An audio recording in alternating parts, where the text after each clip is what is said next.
তো বন্ধুরা দেখো, ভোলা মাছের তরকারিটা কিন্তু অলমোস্ট কমপ্লিট। আর লাল লাল ঝাল ঝাল ফুল কম। ভোলা মাছকে যেই ভোলা মাছটা আমরা দিয়ে গেছিলাম দিদির কাছে, দিদি তুমি তো খুব সুন্দর করে রান্না করে দিয়েছি, সেটা বুঝবো খাওয়ার পরে, ঠিক আছে? দেখো কালার তো দেখে তো মনে হচ্ছে হেভি ভালো লাগছে কিন্তু।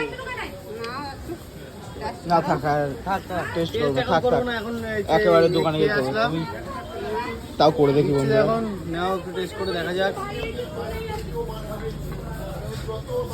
চল ভাই, ভালো।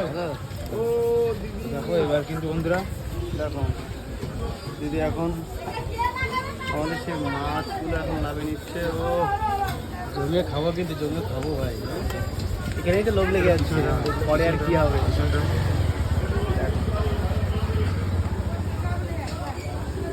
এবার বন্ধুরা এই দেখো এক এক করে কিন্তু মাছ আলু সব কিছু কিন্তু দিয়ে দিচ্ছে। আর আমাদের কাছ থেকে 1 কিলো চাল আর মাছটা 500 মাছ রান্না করতে কত নিল দিদি? 120 টাকা। না না, 100 টাকাই তো। 100 টাকা। 100 টাকা। পরে তুমি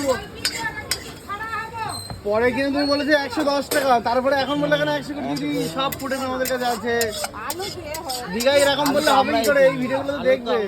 আলু ধনেপাতা টমেটো সব তো আমরা রান্না দিলাম। তুমি শুধু একটু কাশ্মীরি লঙ্কা করে। ঠিক বলেছি দিদি।